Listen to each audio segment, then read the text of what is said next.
Magandang hapon ka construction. Ipa-flat test sa construction ang ating roof dig construction. Ayan, may tubig na construction, oh. Flat test sa construction. 3 days sa construction. Flat test, bubara na ito construction ng tubig. 3 days sa tingnan yun, ayan. 3 days yan construction, lagay ng tubig, parang swimming pool ba construction. Para malaman talaga natin yung construction, kung wala talaga siyang tumataga sa ilalim ng construction. Bago tayo mag-tayo sa construction, may tubig na construction, oh. Yan, oh, tinanong sa may tubig na, oh. Yan, flat test ng construction. Ganun ang papa-flat test ng waterproof construction. Talagang walang tagas ba? Makita natin sa ilalim yung construction, may tagas, makikita natin sa ilalim yan. Ayan yung drain ka construction, yan yung tubig pupunta lahat. Flat test mo natin ito para malaman natin kung may tagas talaga o wala. Ano natin, may tubig din construction, oh. Yan, oh. Puno na ng tubig yung construction. Siguro simula sa flooring construction, mga ano na yan, mga 1 pulgada. Ayan, oh. Yan ang tubig, oh. Flat test ng construction para sigurado tayo bago tayo mag-tiles sa construction. Bago natin ito tatupingan to para siguradong walang tagas sa ating roof dig construction. Ito ang ginagawa namin ng construction. Flat test muna bago tawag nito, bago tapingan o i-tiles mo ng construction ng ating roof dig. Yung construction, no? Naka-flat test na kami. 3 days sa construction, nakababa ng tubig construction. Para sigurado talaga tayo kung wala siyang tagas. 3 days. Makita natin sila ng construction kung may tagas siya, may tumutulo sila alim. Kailangan flat test na 3 araw para talagang sigurado tayo ng construction.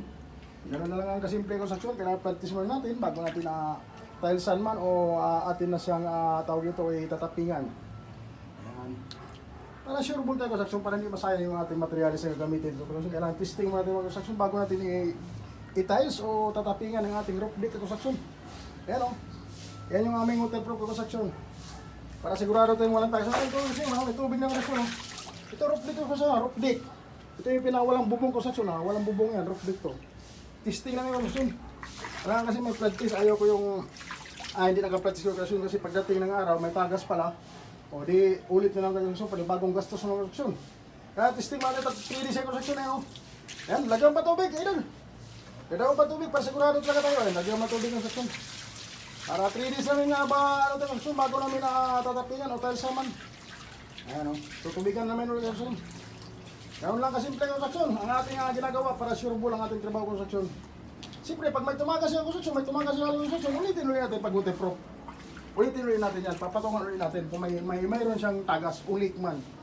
Para hindi masayang yung ating ikakabit dito na gamit yung construction. About tiles, o gagastos ka ng tiles, gagastos ka ng buhangin, simento, sayang libor. Malaking gastos yung katulad ng plexi, yung waterproof lang, kung saan na may tagas, dyan yung papahiran ulit. Dudublihan natin yung construction. Ayan, kung di kalaman lang sa ating mga baguhan dyan sa nag-waterproof, kailangan mag-flood test mo, 3 days. 3 days ang flood test ng construction para siguradong walang tulo talaga. Ayan, construction, kita naman construction, oh. Tubig yan construction, ha. Hindi yan ano construction, oh. Talagang tubig yan, oh. Naka-flood test yan. Ayan, construction, may lagyan na may sukalo din, yung sukalo, naka-waterproof yung construction, naka-ano din yan, naka-ano na yan.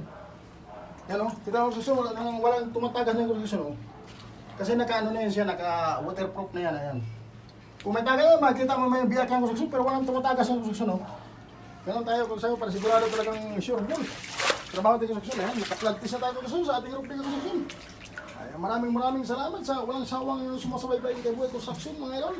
Thank you na marami sa inyo lahat, mga idol ko.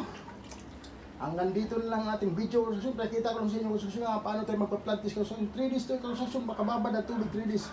Ayan, hanggang dito lang construction. Bye-bye! I love you!